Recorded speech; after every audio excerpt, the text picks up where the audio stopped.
Baiklah, kita akan langsung kembali kepada Casey yang mungkin adalah satu lagi kisah untuk dikongsi kepada anda semua. Hello Casey.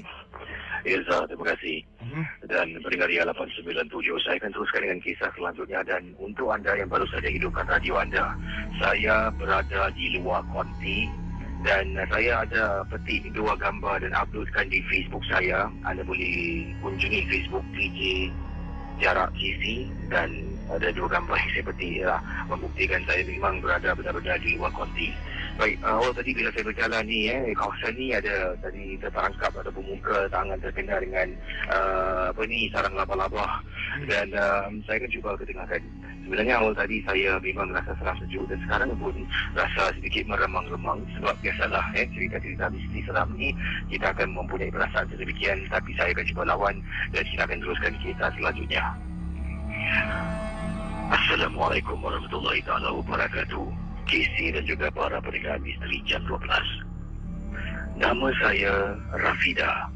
Saya ingin bercerita satu peristiwa pengalaman yang menakutkan. Casey, seringkali Casey katakan dalam rancangan misteri jam 12 juga para pendengar tentang yang pergi takkan kembali. Saya pun percaya dengan kata-kata tersebut, dengan ajaran yang kita diberitahu, yang mati takkan kembali, yang pergi takkan kembali. Tapi kadang-kala bila terjadinya sesuatu luar dari apa yang kita tahu, ia boleh menggoncang akidah seseorang. Begitulah perkara ini terkena pada saya. Arwah bapa saya meninggal dunia waktu itu sekitar tahun 2003. Setelah arwah meninggal dunia, rumah menjadi kucak-kacir. Banyak gangguan yang berlaku. Saya belum ada cahaya mata. Belum ada cahaya mata, Casey. Walaupun dah berumah tangga dengan suami selama 5 tahun, belum diberikan rezeki. Mungkin tidak ada jodoh. Jadi berbalik pada kisah. Bila arwah bapa meninggal, rumah 5 bilik hanya ditinggal oleh saya dan suami saja. Ibu dah lama meninggal, Casey. Sebelum ayah meninggal, lebih kurang sekitar tahun 1998 ibu saya meninggal kerana penyakit parah. Ayah saya meninggal tahun 2003. Rumah semakin sunyi. Saya seorang suri rumah sepenuh masa. Suami saya yang bertugas. Jadi rumah ni seringkali hanya saya dengan suami. Dan kadang-kala saya akan tinggal seorang bila suami ke tempat tugas. Suami saya bertugas shift malam. Apa yang berlaku pendengar Ria 897? 2 minggu selepas bapa saya meninggal dunia, seringkali ada penampakan seolah-olah macam arwah bapa. Bapa saya ni meninggal kerana penyakit asma ataupun penyakit semput yang cukup dahsyat. Nafasnya akan terjungap-jungap. Setiap malam, kalau dia terkena serangan semput, dia akan tidur macam biasa. Tapi cara dia bernafas memang menakutkan.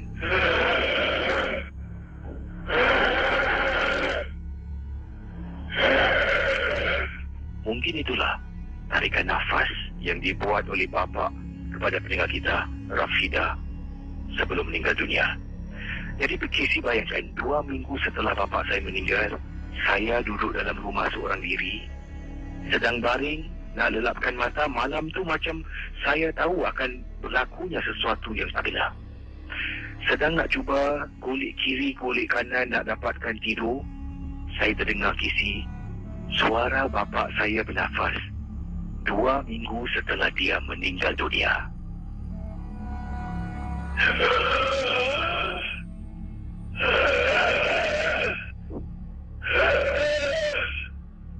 Astagfirullahaladzim. Dalam hati bercakap, bunyi apa itu? Saya buat bodoh, Casey, saya tak layan. Semakin saya diam, semakin kuat. Astagfirullahaladzim. Semakin saya diam, semakin kuat. Semakin menjadi-jadi bunyinya, Casey. Saya terus telefon suami. Casey, saya telefon suami 2-3 kali baru dia jawab. Bila suami saya jawab, Casey nak tahu? Saya tanya, bang buat apa bang? Wah, abang tengah rehat nak makan ni. Kenapa awak belum tidur? Bang, awak kejap. Belum sempat saya bersuara. Awak, tu bunyi apa tu?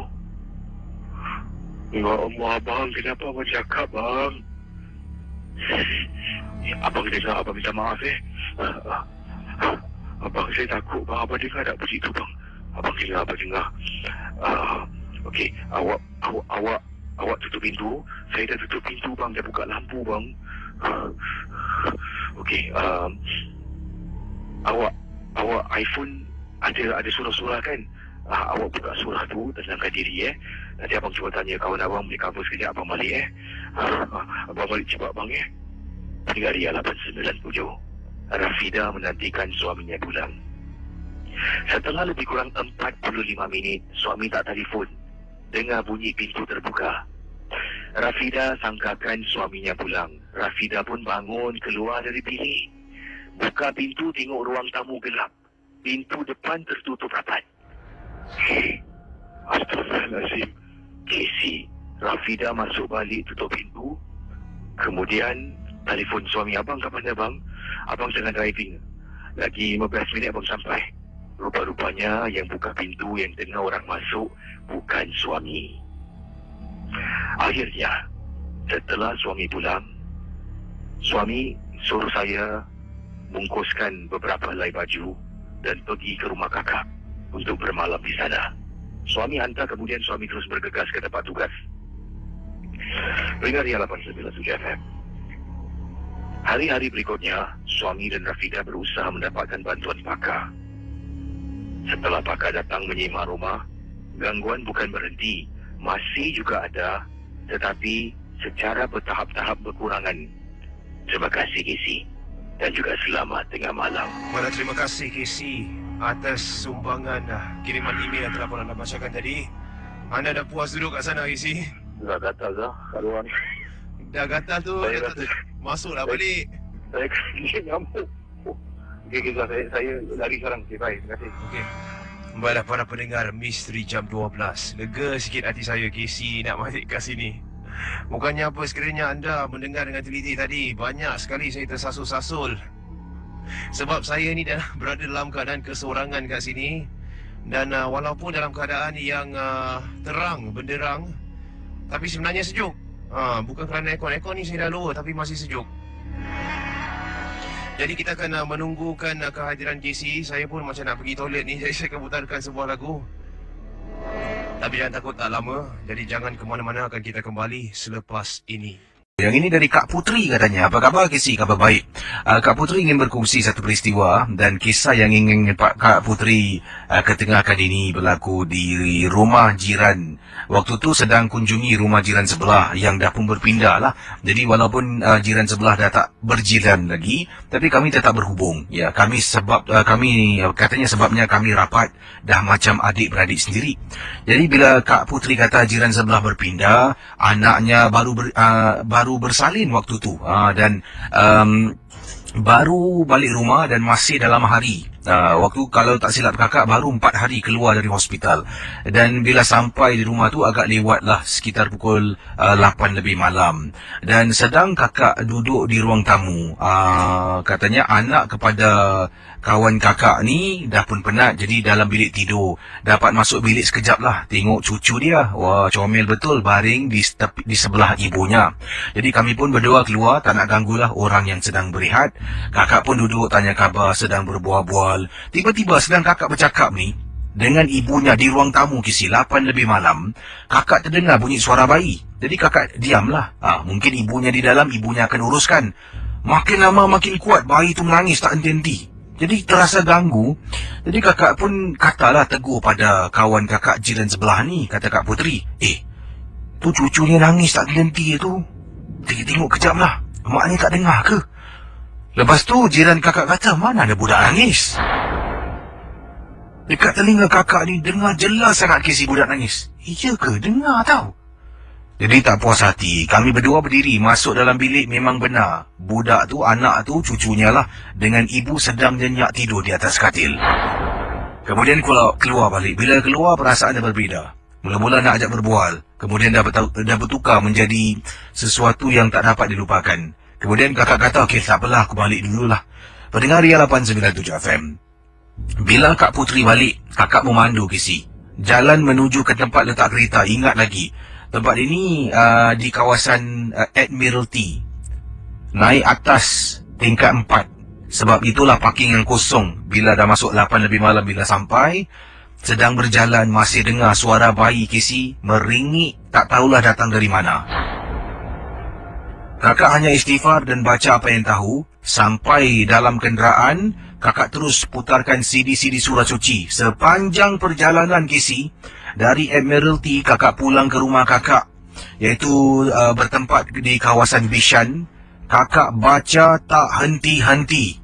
Sambil itu putarkan CD surah-surah, ikut baca sekali. Sampai rumah, Alhamdulillah, katanya Kak Putri, suara bayi menangis tak pun ikutlah. Ayolah Casey, itulah pengalaman peristiwa yang tak dapat dilupakan. Terima kasih Casey. Pendengar Ria 897, saya akan teruskan dengan kisah kiriman email selanjutnya ini yang dikirimkan kepada saya dengan kiriman ini dihantarkan ke ria@mediacorp.com.sg. Yang ini entah benar kisahnya, tapi bila saya pilih kisah ini untuk saya ketengahkan di udara Ria, mungkin ada kebaikan dan boleh kita pelajari sesuatu dari pengalaman berikut ini. Kisah yang disentuh. Ini amat penting sekali. Daripada seorang gadis yang ingin saya gunakan nama samaran beliau, Hana bukan nama betul. Katanya, Casey, tolonglah, jangan Casey sebut alamat email yang tertera. Sebab saya tak nak sesiapa yang kenal saya tahu tentang perkara yang berlaku pada saya. Sebenarnya perkara yang saya ingin ketengahkan adalah rahsia. Rahsia yang saya simpan. Dan rahsia ini ibu dengan abah saya tidak tahu. Tapi makcik saya tahu tentang perkara ini sebab saya rapat sangat dengan dia. Dan dia seolah-olah dah macam ibu kandung saya sendiri. Rakanan 17. Katanya Hana, beliau pernah kenal dengan seorang lelaki di Facebook. Pada mulanya lelaki itu telah pun PM beliau untuk berkenalan. Dia tak layan. Tapi lama-kelamaan, lelaki itu seolah-olah menulis kata-kata manis yang saya baca dan terus berkenan.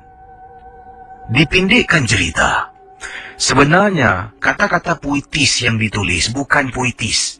Itu adalah mantra. Supaya saya sentiasa teringat pada dia. Supaya saya sentiasa tergila bayang. Saya tak pernah jumpa. Tapi entah macam mana perasaan ini meluap-luap. Nak berjumpa dengan lelaki yang saya kenal melalui Facebook. Pada mulanya dia hantarkan mesej. Dia tanya apa khabar, boleh berkenalan. Saya tengok gambarnya. Bukan orang samaran, malah gambarnya sendiri. Dia bergambar dengan rakan-rakan, dengan motosikal, dia pergi bercuti, sebab Facebooknya tidak private. Jadi rakan misteri jam 12, kata Hana. Kemudian dia mula hantar kata-kata puitis yang ringkas. Selamat malam, aku harap kau dalam keadaan yang baik di samping orang yang tersayang. Diri di sini masih menanti jawapan untuk berkenalan dengan orang di sana. Mula-mula tak ada apa-apa pun. Yang pelik aneh tentang SMS ataupun message PM. PM yang dikirimkan pada saya. Lama-kelamaan Casey, setelah lebih kurang kami seolah-olah lah, saya bukan rakannya. Tapi setelah seolah-olah menjadi kawan di Facebook selama sebulan lebih, dia mula hantar kata-kata puitis yang saya baca penuh. Setiap kali baca, malam nak tidur saya akan terbayang. Akan teringat dengan dia. Sampaikan saya bangun tengah-tengah malam, saya PM, message dan saya tunggu depan komputer untuk dia reply balik message saya Casey. Begitu dahsyat keadaan saya pada ketika itu. Jadi saya pun ceritakan hal ini kepada makcik saya yang saya anggap sebagai ibu kandung. Makcik saya kata mungkin setiap mesej kata-kata cinta puitis yang panjang yang dia kirim tu bukan puitis. Mungkin itu mantra yang saya dah terbaca penuh. Nasib baiklah, tindakan itu dapat dihentikan. Saya terus, katanya, ban dan tidak lagi friend dengan dia di Facebook. Malah saya blok dia dari Facebook saya. Makcik saya dapatkan saya rawatan, berjumpa dengan seorang pakar yang telah pun membantu. Saya nak ucapkan ribuan terima kasih dahulu ini pada makcik saya dan seorang pakar yang bernama Encik Abdul Kadir yang telah turut membantu saya. Casey, kalau tidaklah saya membawa hal ini, perkara ini kepada makcik saya rasa saya pun dah gila bayang dan mungkin tak tahu apa berlaku terjadi pada diri saya. Saya ingin nasihatkan kepada semua anak-anak gadis, kalau berkenalan dengan rakan-rakan yang tak dikenali di Facebook, berhati-hatilah.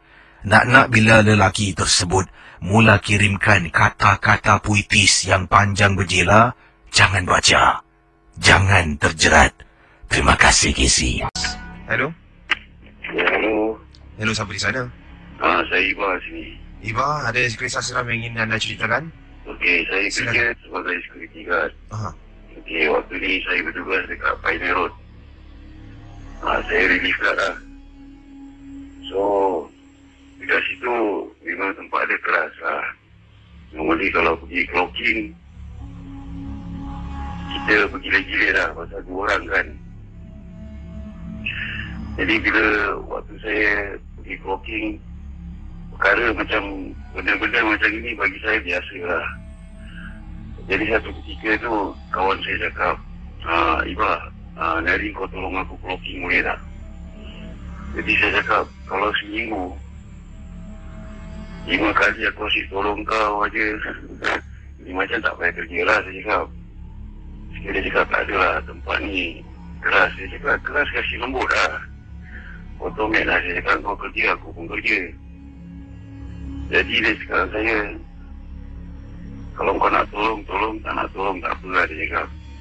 Tapi saya cakap, okey lah. Saya memang cakap lah, kita kawan kan. Jadi, saya cakap, aku pergi clocking, kau bayar aku gaji sudah. Sekiranya dia cakap, tak boleh lah, dia cakap. Jadi saya cakap, mereka lah, okey lah. Ini kali, ni kira lah, aku tolong kau lah. Jadi waktu saya dah clocking, dah besoknya pula, dia bikin sama cerita, dia cakap perut dia sakit pak. Sekali dia cakap, okey lah, gini je lah. Aku tahu tempat ni memang biasa lah. Jadi, dia cakap tak ada, aku bayar kau. Ini bukan soal bayar, saya cakap. Ini soal kerja. Jadi, saya pun bingit juga kan. Dan tu, nak tak nak, saya cakap, okey lah, kita pergi 2 orang lah. Jadi, waktu sampai dekat point nombor 4, tempat tu memang kira obvious lah. Itu kadang dia duduk, dia diri, dia apa kan. Jadi dia cakap sama saya, okey bah, tempat ni kau tekan lah. Nanti tempat lagi tu kau tekan lah. Jadi dia cakap dengan dia, umur kau bukan budak lagi. Takkan gini macam pun lah. Dia cakap aku dah ikut kau dah bagus tau. Jadi dia cakap, okey lah, pergi sama lah. Saya tahu itu tempat memang ada lah. Cita-cita jangan kacau dia sudah lah kan. Jadi waktu pergi sama tu, waktu nak tekan ke tempat itu point. Sekali dia cakap jangan. Saya dengar suara dengan dia juga tau. Dia cakap jangan. Sekali dia tengok muka saya pun tengok muka dia. Saya cakap, oh nak peduli je lah tu suara apa lah. Kau macam seram-seram lah. Sekali dia cakap okey. Terus dia tekan. Dia tekan kemudian tu buat tu Syah. Memang tu benda memang kita nampak. Terang-terang kan. Tapi tak pernah nampak muka. Jadi bila satu, itu hari kira sama-sama kira kena loteri ni masalah saya ingat kan. Jadi saya cakap okey jangan lari. Saya cakap apa-apa pun jangan lari. Kira dah macam lama apa. Cabut-cabut. Saya cakap relax jangan lari. Sekali ni ini benda keluar. Saya tahu tak. Dia bila tengok kita, terus terang saya cakap wah. Kira muka dia macam telur lah. Tak ada apa-apa, tak ada mata, tak ada hidung, tak ada apa. Kawan saya tinggalkan saya bulat-bulat. Terus saya pun jalan lah. Esoknya, terus saya cakap saya nak tukar tempat kerja lah. Pasal itu kira the first adalah lah. Memang saya biasa nampak tapi tak pernah nampak dia punya wajah dia punya muka tak pernah nampak. Itu ketika saya nampak dengan dia live ni, saya cakap, alamak. Terus saya cakap dengan bos saya. Bos saya buat bising, alamak, lu pergi kacau macam apa buat kacau? Lu berani lu sendiri kerja lah. Lain orang kerja 1-2 hari, gua kerja sini dah 2 bulan lah. Terus dari itu lah. Tapi terus terang dia cakap, saya kira mukanya keluar. Kira telur apa tak, telur asin ni. Ni saya nak tanya, saya amat orang kata tu curious jugalah nak tahu. Sebab saya ni belum pernah nampak. Jadi anda, bila anda menampak tu mukanya, anda berada berapa jauh dengannya? Dekat-dekat, macam satu tapak aja. Satu tapak aja. Dan terus terang saya macam perkara macam ni semua bagi saya biasalah, ada orang takut kan. Tapi macam kita pun rasa takut-takut juga. Tapi dah biasa nak cakap takut macam mana pun saya dah tak tahu lah. Pasal saya kampung pun dulu duduk kat kaki bukit. Kaki bukit tu macam-macam sejarah orang Melayu kita. Orang buat orang, tuju-tuju lah. Ini sampuk dia sampuk dia. Orang dulu tahulah kalau berdendam, apa lagi. Diorang pakai diorang punya kira, diorang punya kadam lah.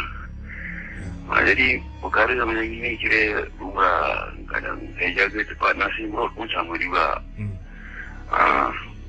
Malah terima kasih kerana sudi berkongsi cerita. Saya sanjungi keberanian anda. Tentu sekali kalau saya berada di tempat anda, saya tak tahulah. Terus terang saya cakap, saya sebenarnya satu ketika nanti awak dah kata orang dah tahu ni semua, bagi awak biasa lah. Kalau tak ada dia, tak adanya kita, ini makhluk pun Allah Ta'ala punya kan. Ya. Seram-seram juga, tapi kira macam ignore aja lah. Okey Syah, terima kasih Syah. Okey, terima kasih kerana sudi. Waalaikumsalam warahmatullahi. Baik saudara, saya terima daripada Yusri. Beliau berkongsi pengalaman begini kisahnya. Saya satu ketika dahulu pernah dekat bus stop. Oh salah, saya pernah satu ketika dahulu berhentikan kenderaan saya. Jaraknya dekat sangat dengan perhentian bas. Jadi apa yang berlaku bila saya nampak dari jauh dekat bus stop perhentian bas tu, nampak macam ada perempuan tengah duduk. Waktu tu agak lewat malam kisi, saya lupa jam berapa. Jadi oleh kerana saya tak nampak ada seorang perempuan tengah duduk, dari jauh nampak macam cantik kisi kata Yusri lah. Nampak kata Yusri dari jauh macam cantik, macam lawa. Saya pun daripada saya nak berhenti depan, betul-betul jarak beberapa meter tu adalah traffic light. Jadi saya tak berhenti dekat depan traffic light, saya berhenti jauh dari traffic light di tepi bus stop hanya untuk saya mengganggu seorang wanita yang sedang duduk di bus stop ataupun di perhentian bas. Inilah apa nak buat, DP mental tahap maksima tuan-tuan dan puan. Jadi kata beliau, bila saya sedang tunggu traffic light tu, lampu trafik, lampu isyarat tu bertukar, saya pun beberapa kali perhatikan dan tengoklah daripada tingkap saya naik tu, tingkap sebelah tempat duduk penumpang tu, saya turunkan perlahan-lahan. Jadi bila tingkap tu turun, saya nampak perempuan ni tengah duduk, tapi dia sedang tengok pandang bawah. Saya fikirkan dia sedang bermain dengan telefon bimbit ataupun dengan handphone lah. Jadi saya pun action tekan horn lah. Tent, gitulah Tak layan ke si dalam hati. Alamak, sombong pula, jual mahal pula. Jadi bila lampu dah bertukar warna hijau, dari belakang, dari jauh tu ada kereta tu yang horn saya. Tent, sebab saya tak bergerak. Saya pun terperanjat lah. Saya tekan minyak. Kemudian saya toleh tengok dekat perhentian bas ataupun bus stop. Wanita yang tengah duduk saya nampak tadi yang saya konon-konon kacau, hilang kisi. Itu tak apa. Saya tercari-cari tau. Saya tengok daripada cermin, sampaikan saya pandu perlahan-lahan, kereta belakang overtake. Kemudian saya berhentikan kenderaan, tekan hazard light, sempat saya toleh ke belakang, semata-mata untuk cari ke manakah wanita tu hilang. Sebab bas pun tak ada. Kalau bas lalu, mungkin dia dah naik bas. Tapi bila saya sedang tunggu lampu trafik ataupun lampu isyarat bertukar menjadi hijau, memang tidak ada bas yang lalu. Jadi ke mana perempuan tu pergi? Tak apalah, Saya pun matikan hazard light saya. Saya terus memandu. Tengah memandu ni, turunkan tingkap. Saya pun keluarkan sebatang rokok untuk merokok. Tengah pandu, saya rokok. Tiba-tiba Casey dalam kereta bau harum sangat. Harumnya semacam Casey. Dari isap rokok, saya buang rokok tu. Tangan dengan segera cari CD Casey. Masukkan dalam CD player. Kemudian saya buka suara agak kuat sedikit untuk menjadi teman sepanjang perjalanan saya. Bersama dengan saya pada pagi ini kita ada Ganison ya. Ganison, apa khabar? Ya, kau baik. Ini Ganison panggilan daripada Jurong Ya, Jurong. Pengalaman yang Ganison nak ceritakan tentang apa ni? Pengalaman yang lalu dan semalam. Lepas dulu semalam masa saya jalan, saya ni kerja kat kondominium sebagai pengawal keselamatan. Masa semalam saya kerja tu, masa saya nak beli air kat clubhouse masa tu, masa nak jalan cross tower tu, ada dengar macam orang menangis. Ini berlaku semalam lah. Ya, malam. Pukul 12 lah. Jadi anda bertugas pengawal keselamatan seorang diri atau ada kawan lain? Ada banyak. Kira 6-7 orang. Oh, ramai tu. Ramai, tapi tempatnya besar sikit. Jadi masa jalan tu seorang diri pergi jalan nak beli air. Masa tu saya dengar orang nangis. Macam tu saya pun dengar sebab dia ni cover yang walkway tu cover. Jadi saya ni tengok ke atas ada orang nangis siapa, tapi semua rumah kat situ tu tutup. Orang dah situ. Lepas tu saya pun buat macam tak dengar lah. Lepas tu saya pergi ke clubhouse. Tempat tu memang terasa tempat tu. Memang dia duduk kat sana. Sebab supervisor saya cakap itu tempat favourite dia duduk kat sana.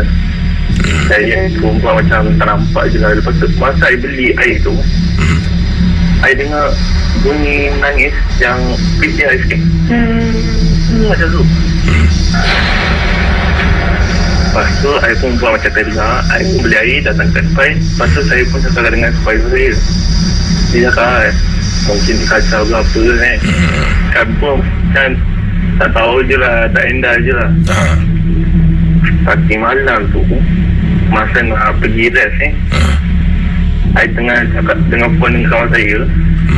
Saya cakap dah tidur. Lepas tu dia call balik saya. Saya cakap hello. Saya ada lagi seorang cakap hello. Saya tanya saya cakap hello kan, yang kedua hello tu tak dengar tak? Yang dengar, tapi siapa yang cakap? Dia tanya saya tadi. Macam ni tak suka lah. Yang berlaku tu saya dah cakap dengan supervisor saya, dia tak suka. Malam dia kata yang lagi satu, sebelum masa saya datang kat sini, baru-baru kerja kat sini, masa rest time ni kami pun rest lah. Masa nak keluar tu saya pun kejauhan supervisor saya, "Kak bangun kak, dah masa ni." Lepas tu saya pun nak keluar. Dia datang ke main gate. Dia cakap, kau ni kerja kat saya ni, lepas tu kau ada keluar ke atau kau cakap dengan saya? Sebab lepas kau kerja kan, saya cakap saya ada setengah jam kau ni tidur dulu macam tu. Dia cakap, "Kak, saya kerja kat kak, saya dah keluar, saya tak cakap lagi." Lepas tu siapa yang cakap kat saya? Itulah pengalaman yang saya Jadi walaupun anda ramai orang bertugas, tetap kena ganggu tetap memang ini tempat dia keras. Tapi saya sedang kerja situ juga. Ini tempat yang anda bertugas ni di kawasan Jurong lah juga sama? Jurong, tapi tak nak cakap jalan tu sebab dah cakap dah, tahu dah kondo ni kondo mana. Okey, terima kasih ya. Sama. Kembali itu dia Ganison yang berkongsi yang menggunakan bahasa Melayu fasih betul Yang ini daripada Muhammad Iqbal. Katanya, Casey, saya ni baru berjinak-jinak dalam dunia misteri ni. Dan saya pernah ikut salah seorang perawat lah untuk merawat pesakit. Saya ni adalah seorang pelajar tahfiz. Dan selepas saya habis pengajian saya dalam bidang tahfiz menghafal Al-Quran, saya pun mempunyai kerja sambilan mengikut seorang pakcik yang mengendalikan klinik perubatan Islam ini. Dan lazimnya khidmat saya ni akan diperlukan untuk pergi ke rumah-rumah yang mana mangsa ini merupakan mangsa-mangsa sihir. Dan ada kalanya mereka tidak begitu fasih membaca Al-Quran. Jadi saya akan berada di rumah itu membaca 30 juz Al-Quran untuk 30 juz Al-Quran untuk beberapa hari. Jadi alhamdulillah selalunya selepas membaca 30 juz Al-Quran untuk beberapa hari, keadaan rumah tu kelihatan lebih baiklah. Jadi itulah kerja saya bersama dengan pakar perubatan Islam ini. Dan pengalaman saya yang saya nak ceritakan ini amat meranjatkan sangat-sangat. Waktu saya dipanggil untuk membaca Al-Quran, pada waktu itu salah seorang daripada pesakit ini terkena sampukan dan gangguan jin yang saya fahamkan pada waktu itu, apa jua surah yang saya baca, dia boleh sambung gisi surah-surahnya. Misal kata kalau saya baca surah Al-Baqarah ayat yang ke-26, nanti dia akan sambung gisi dan bacaannya tepat. Itu yang membuat saya terperanjat. Sebabnya saya sebagai seorang pelajar tahfiz ni pada waktu itu tidak kenal dengan dunia, yang mana dunia perubatan Islam. Saya tahu jin tu wujud, tapi saya tidak pernah tahu jin itu mampu membaca surah-surah seperti apa yang saya bacakan. Ada kalanya membuat saya terfikir-fikir bagaimana jin ini mampu membaca. Jadi pakar perubatan Islam ini, saya tak nak sebutkan namanya, memberitahu saya jangan terperanjat, sebabnya ada juga jin-jin yang dipanggil sebagai jin Islam yang juga mampu membacanya. Jadi itulah pengalaman saya yang nak dikongsi sama. Mohon maaf kalau tidak seram, tapi itulah pengalaman peribadi saya. Terima kasih dan selamat tengah malam kisi.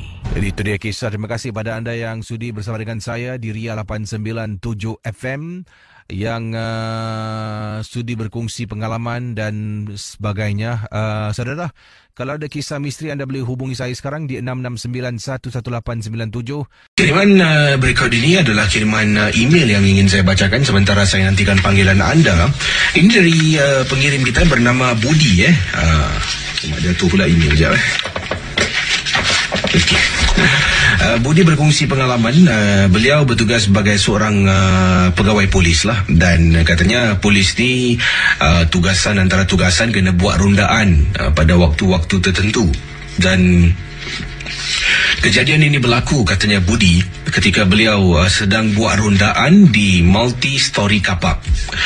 Bila sampai di salah sebuah multi-story car park di Singapura, dia tak nak sebutkan sebab nanti kalau disebutkan nanti kawannya tahu stesen mana dia bertugas ni lah. Tapi di salah sebuah multi-story car park di utara Singapura yang dikongsi sama. Rakam mendengar Ria 897, memandu dari blok ke blok yang lain, ya, kawan saya yang memandulah, jadi saya duduk di sebelahnya.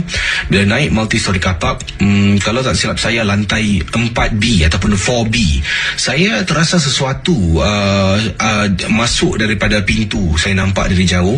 Jadi saya kata kepada kawan saya, you wait here. Suruh dia tunggulah, merupakan pemandu pada malam itu. Jadi saya keluar sekejap, kawan saya tunggu. Kawan tanya kenapa? Tak, aku tadi nampak ada orang yang mencurigakan dekat masuk tangga ni lah. Dia jalan macam sesuatu yang tak kenal lah. Jadi teman saya pun kata okey lah, dia tunggu. Kemudian saya keluar dari kereta, tolak pintu bertingkat ni lah, multi-story car park ni. Dan bila saya menjenguk saja, betul-betul dekat tepi tangga kedengaran kisi suara budak perempuan menangis.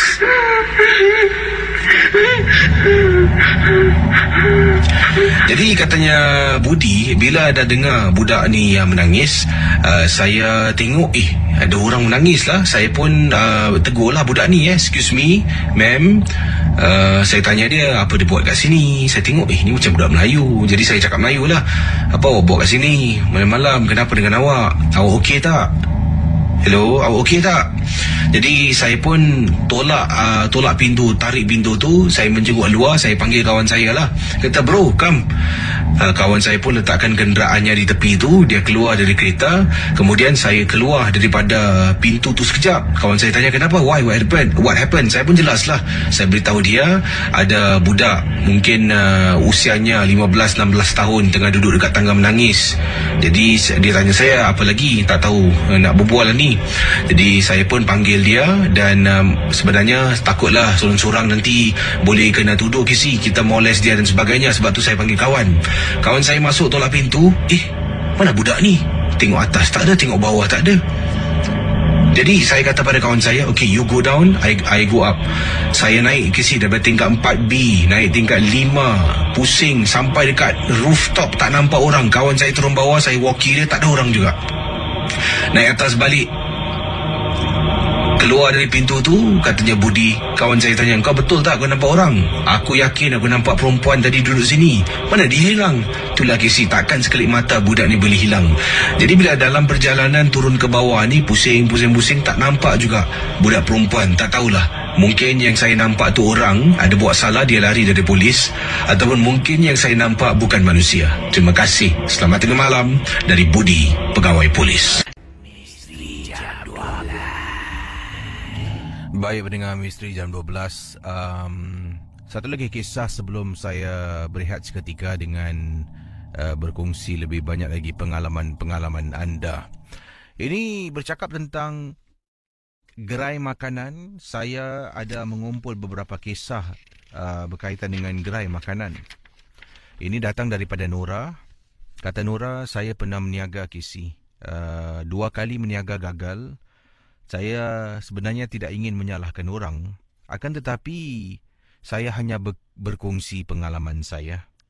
2 kali berniaga, 2 kali saya gagal. Saya berpindah ke tempat lain, mula lagi perniagaan tetapi tetap gagal.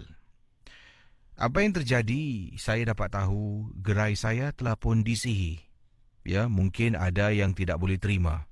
Tidak boleh terima dalam perniagaan, pastinya ada persaingan, kata Nora. Jadi bayangkan, saya ni sebenarnya gerai yang pertama. Saya yang pertama ada di sana. Saya menjual makanan nasi lemak. Nasi lemak saya ni alhamdulillah mendapat sambutan. Ya, lebih ramai yang datang ke gerai saya. Jadi apa yang terjadi? Gerai, ada satu lagi gerai ni, gerai orang Melayu kita yang baru dibuka. Pada mulanya tempat itu merupakan sebuah gerai yang menjual mi goreng, ya, milik orang India.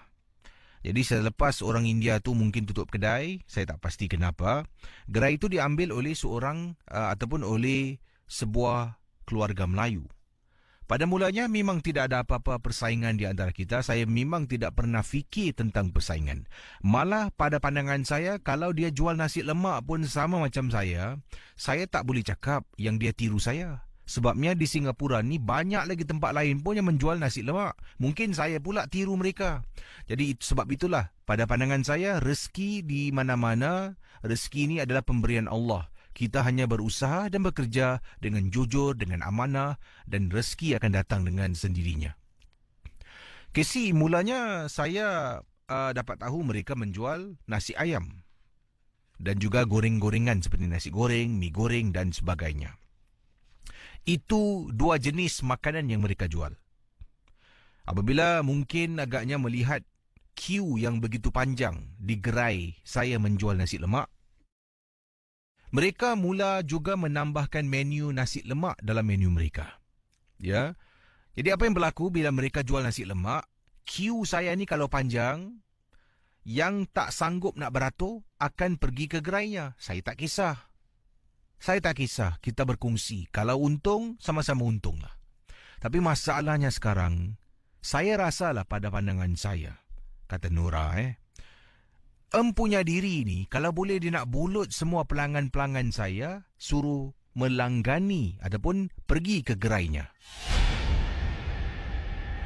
Casey, pada mulanya saya dapat lihat ketegangan yang berlaku. Sebabnya bila saya nampak mereka, saya cuba senyum, mereka buat-buat tak nampak saya. Kalau kita jalan, kita pergi pasar yang sama. Kadang-kadang terserempak, saya cuba ada eye contact. Mati-mati tak nak pandang, tak nak tengok saya. Saya faham Casey. Mungkin persaingan begitu kuat dalam hidup. Kadang-kadang memang ada persaingan dan mereka rasakan mereka nak bersaing dalam perniagaan ini. Okeylah, kita berbaik ajalah. Sampaikan satu tahap saya rasa ada sesuatu berlaku, saya harus tutup gerai saya dan pindah ke tempat lain untuk mula berniaga. Antara perkara yang berlaku Casey, sejak mereka menjual nasi lemak, sejak mereka berniaga dekat gerai tersebut, malam-malam hari pelanggan saya datang. Ya, datang dekat saya, bawa nasi lemak yang saya jual, katanya basi. Kak, nasi kakak dah basi lah. Pada mulanya macam tak percaya. Tak pernah saya masak nasi basi. Datang Casey. Mungkin saya rasa agaknya, yalah, nasi lemak, kalau kena dengan timun, diperap, disimpan lama, boleh jadi basi Casey. Jadi lama kelamaan bukan satu, malah ramai juga yang datang katanya nasi basi, sampaikan pelanggan-pelanggan saya ni lari pergi dekat gerainya. Tak kisah, tetap saya terus berniaga Casey. Tetap saya terus berniaga, saya terus mencari rezeki dengan cara yang jujur dan halal. Pendengar Misteri Jam 12, yang paling menyeramkan, salah seorang customer saya. Ya, salah seorang customer, pelanggan saya yang membeli nasi lemak saya. Kebetulan Casey, beliau adalah seorang perawat, tukang ubat. Bila dia datang dekat gerai saya, dia pun memanggil saya dekat tepi. Katanya, Nora, boleh tak awak jumpa Nora sekejap? Dia tarik saya keluar jauh daripada gerai. Kemudian dia kata, awak nak bantu Nora. Awak rasa gerai Nora ni ada orang hantar barang. Pada mulanya saya ketawa. Saya kata, tak adalah awak. Nora tak perasan ke? Gerai Nora ni macam tak ada orang je. Saya terdiam. Mungkin tak musim tak orang nak makan nasi lemak. Ya ke? Tapi kenapa gerai yang ujung yang baru buka tu ramai orang makan nasi lemak dia? Kemudian saya rasakan mungkin kebetulan sajalah. Wak itu pun memberitahu, Nora, kalau Nora nak tahu, Wak boleh nampak dekat atas gerai Nora ada makhluk besar sangat bersayap sedang tutup gerai Nora. Jadi orang tak nampak. Dan juga ada tak kejadian aneh berlaku baru-baru ini. Saya pun ceritakan yang saya mendapat banyak komplain ataupun aduan daripada para pelanggan mengatakan nasi lemak yang mereka beli sudah basi. Jadi dari situ saya tahu mereka bermain kotor. Pakar ni cuba bantu. Setiap kali pakar ni bantu, besok lusa dia akan hantar yang lebih dahsyat, yang lebih kuat. Sampaikan saya kata pada pakar ni, Wak, sudahlah Wak. Nora rasa Nora pun dah tak bermaya nak lawan lagi. Nora akan tutup kedai dan pergi tempat lain. Casey, kali kedua buka gerai di tempat yang lain, ini pun sama juga Casey. Sebabnya bila saya pergi ke tempat yang lain, kebetulan gerai ini menjual makanan yang agak serupa. Bila saya datang ni, konon-konon macam saya tiru menu yang dia ada. Tapi itu kepakaran saya, Casey, memasak nasi lemak. Sama perkara berlaku, sampaikan saya cakap pada diri saya dengan suami, dah lah bang, kita tak payah meniaga sudah bang. Sedih Casey, melihat sikap dan sifat orang Melayu kita ni mementingkan diri sendiri dan menggunakan cara-cara tertentu untuk menjatuhkan orang lain. Misteri Jam 12. Saudara boleh hubungi saya di 669-11897. Sementara itu saya nak sampaikan pengalaman berikut ini. Ini kisah berkenaan satu kejadian. Ini datang daripada Ijal. Beliau berkongsi satu peristiwa yang mana Ijal kata, saya ni bertugas di sebuah stesen minyak. Di sebuah stesen minyak di Singapura. Waktu kejadian berlaku, saya sebenarnya ternampak seorang wanita ni masuk tandas. Dan lazimnya Casey, tandas wanita kuncinya akan diserahkan di kaunter pembayaran. Jadi kalau wanita, orang perempuan nak masuk tandas, dia harus pergi ke kaunter minta kunci, baru dia masuk dalam tandas. Kemudian dia keluar tandas, kunci balik pintu tandas tu, dia akan serahkan balik kunci tu di kaunter pembayaran. Tandas lelaki tak perlu pakai kunci. Keluar masuk bila-bila. Ini adalah ciri-ciri keselamatan. Takut wanita tu dihendap, takut ada orang menceroboh masuk menggunakan tandas wanita.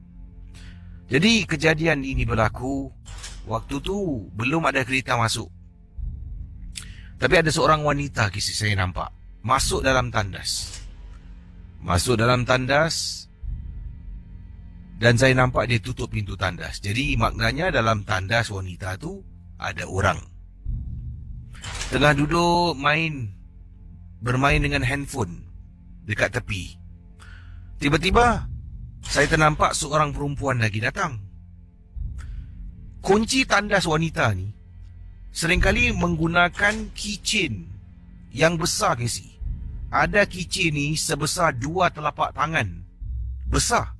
Kenapa agaknya? Kerana kunci tandas yang kecil, yang satu tu, kalau taruh sembarangan boleh hilang. Dah banyak kali dah kunci hilang. Oleh kerana itu, supervisor kita menggunakan keychain yang besar, sebesar 2 telapak tangan hanya untuk meletakkan satu kunci yang kecil. Jadi tak hilang. Jadi seorang wanita ni saya nampak keluar daripada stesen kedai di stesen minyak tu, dan kata Ijal, saya ternampak dia pegang kunci sebab keychainnya begitu besar, memang prominent sangat-sangat. Yang saya hairan, macam mana wanita tadi ni yang sebelum ni saya nampak masuk tandas? Adakah pengguna tandas sebelum ni lupa nak kunci tandas? Tak apa. Wanita tu pun jalan sampai nak dekat depan tandas tu, saya tegur dia. Miss, sorry ya, inside the toilet got someone. Saya beritahu dia dalam tandas tu ada seseorang. Dia pun berdiri dekat luar tandas. Dan dia berdiri rasa resah gelisah. Dia tengok kiri, tengok kanan, tengok jam. Mungkin dia betul-betul nak buang air kecil sangat-sangat.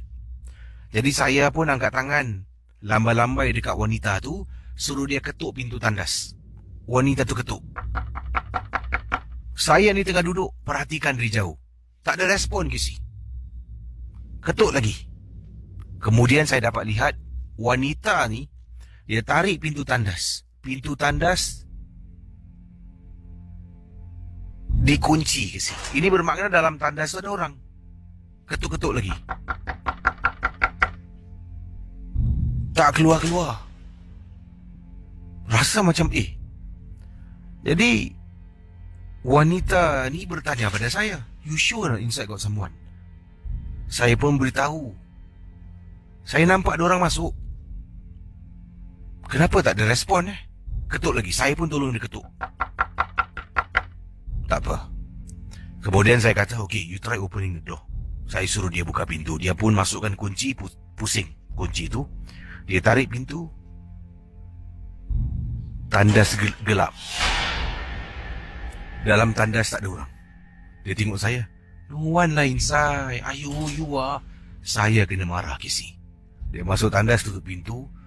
Dan saya yakin saya nampak orang masuk dalam tandas tu. Casey, saya tak puas hati. Saya pergi dekat belakang stesen minyak. Kami ada CCTV kamera.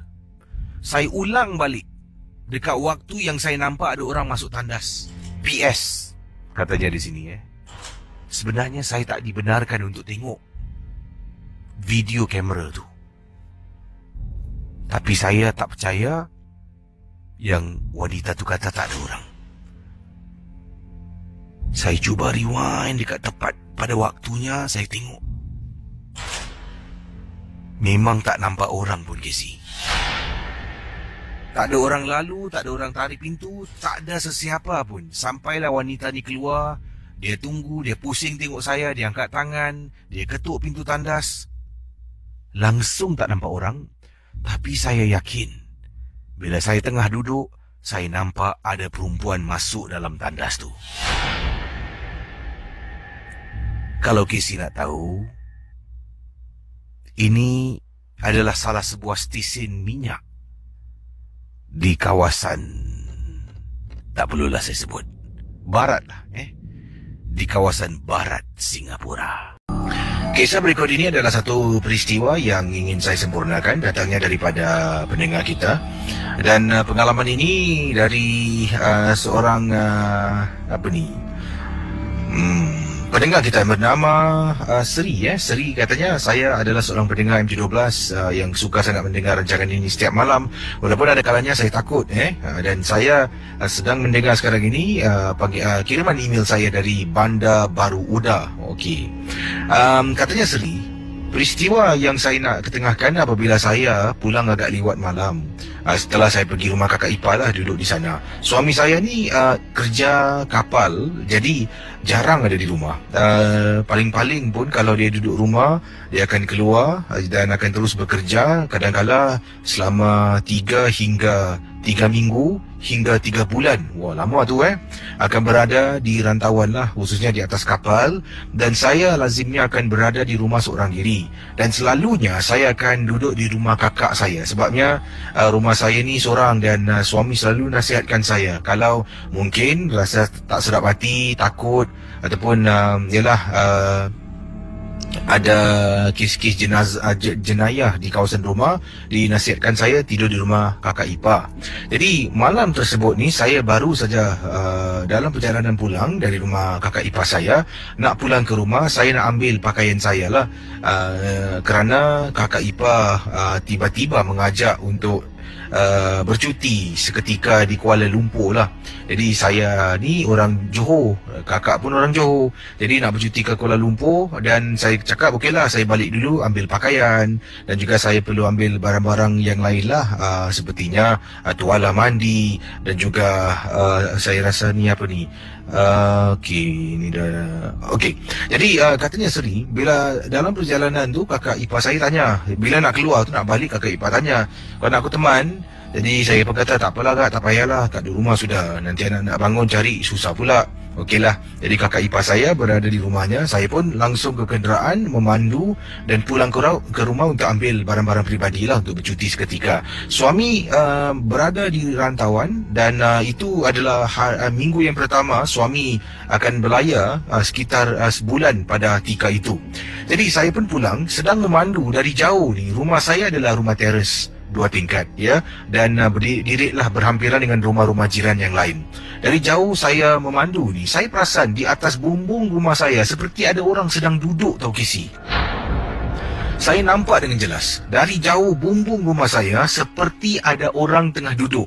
Dan untuk pengetahuan Casey dan juga pendengar Misteri Jam 12 di Singapura, kawasan rumah saya ni di Bandar Baru Uda ni, ia merupakan beberapa estate rumah-rumah teres lah, dan merupakan satu kampung lah, kampung rumah teres ni yang dijaga oleh pengawal keselamatan. Jadi pada setiap 1 jam lebih nanti akan lihat pengawal keselamatan, security officer ataupun security guard akan menaiki golf cart. Bukan seorang, 2 orang akan naik golf cart. Mereka akan ronda dekat kawasan yang saya tinggal ni untuk menjaga keselamatan, ketenteraman kawasan itu, supaya tidak ada dimasuki perompak, pencuri, penyamun dan sebagainya lah. Jadi sedang saya memandu ni, saya ternampak ada sesuatu di atas bumbung rumah saya. Saya pun rasa macam takut tau. Dari jauh tengok macam orang Casey. Dalam hati cakap, wah mungkin burung agaknya, mungkin burung. Itu yang saya cuba terapkan dalam hati saya, dalam minda saya. Okey, ini bukan orang, ini mungkin burung dekat atas bumbung rumahku. Jadi pendengar Ria 897, katanya Seri, saya pun memandu perlahan-lahan. Pandu perlahan-lahan, di belakang saya tiba-tiba golf cart Casey. Golf cart horn saya beberapa kali. Jadi saya pun berhentikan kenderaan dekat tepi. Kemudian golf cart tu lalu tepi saya, dia berhenti. Dia kenal dengan saya. Jadi dia tanya, awak nak balik bang, saya nak ambil baju lah bang. Sebab dia tahu saya ni seorang diri. Suami saya sering belayar. Jadi dia tanya pada saya, abang rasa abang teman engkau lah abang diri kat luar pintu nak? Saya tengok abang ni, kemudian saya tengok bumbung rumah. Kau nampak kan? Saya terdiam. Bang, boleh saya tanya tak? Dah, jangan cakap apa-apa lagi. Cepat-cepat pergi. Kami memandu bersama-sama, Casey. Bayangkan golf cart tu bukan laju sangat. Saya ikut kelajuan golf cart tu. Jalan sampai depan pintu rumah. Saya keluar, buka pintu, masuk kenderaan kat dalam. Kemudian saya keluar, bang, minta tolong bang, boleh ikut saya masuk dalam tak bang? Saya buka lampu, kata saya pada pengawal keselamatan. Cepat sikit. Abang tu dongak atas. Tengok kiri, tengok kanan. Kemudian dia angkat tangan, seperti tunjuk dah tak ada. Dia angkat tangan tau, dah tak ada. Saya kata, bang tunggu. Jadi saya nak suruh dia masuk dalam, temankan saya pun susah, Casey. Saya suruh dia masuk paling-paling pun depan pagar rumah saja. Sebabnya saya ni perempuan, dia tu lelaki 2 orang. Jadi, abang tunggu sekejap bang Saya naik atas, buka lampu ruang tamu. Kemudian, bila lampu dekat tingkat 2, saya perlu naik atas dulu, baru buka lampu. Inilah masalahnya. Bila saya naik tangga rumah saya, satu persatu, tengok atas tu gelap, Casey. Gelap sangat. Sekarang bilik saya dekat tingkat atas ni.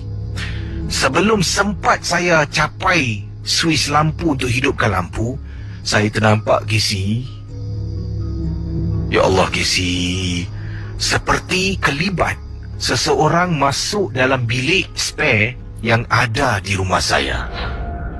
Saya dah tak tahu nak buat apa. Saya pun baca. Sambil baca tu saya lafaz kuat. Saya baca masuk dalam bilik, buka lampu bilik, ambil baju, ambil lagi, saya turun bawah, tutup pintu. Lampu saya tak tutup. Takut, Casey.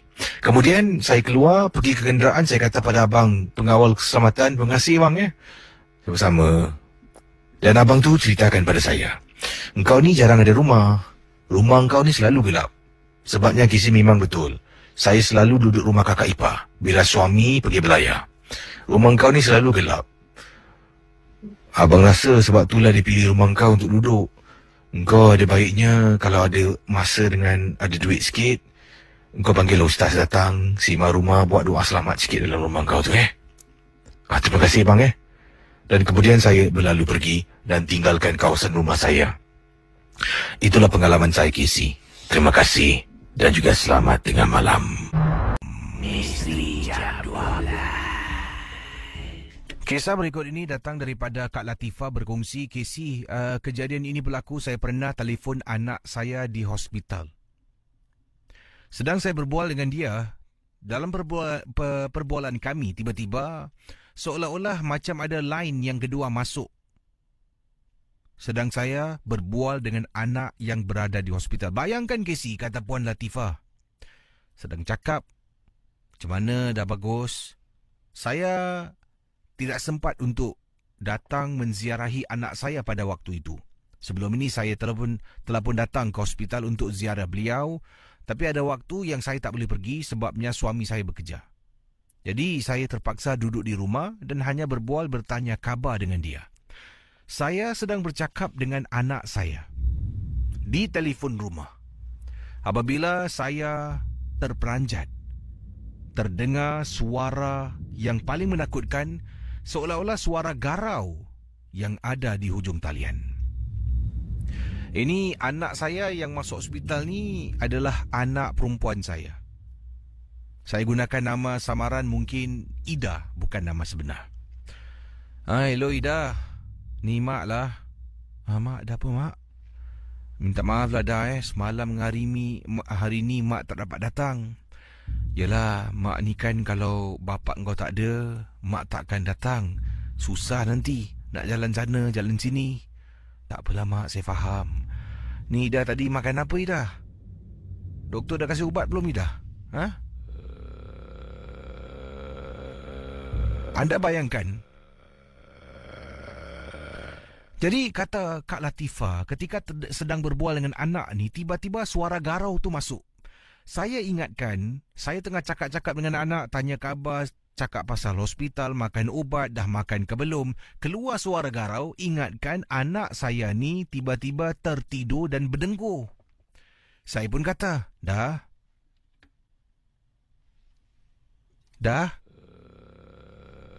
Budak ni berdengkur pula. Dah.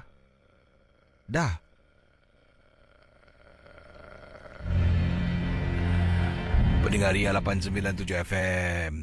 Tiba-tiba dalam suara garau tu, saya dengar dekat belakang, background suara garau, anak saya suaranya halus.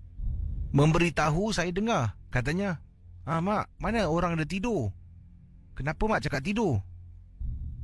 Saya dengar dengan jelas. Apabila saya periksa, katanya di sini, ya, bila saya periksa, saya bercakap dengan anak saya kata dia dengar suara saya dengan tepat, dengan jelas. Tapi saya bila mendengar suaranya, agak jauh. Dan kedengaran suara garau seperti dia sedang berdengkur, tidur nyenyak, Kisi. Malam itu perbualan saya dipendekkan. Suami pun tak ada di rumah, saya seorang diri sahaja. Saya telah pun memutarkan bacaan CD surah-surah suci dalam rumah termasuk dalam bilik tidur, Kisi. Begitu takutnya saya pada waktu itu. Terima kasih dan selamat tengah malam.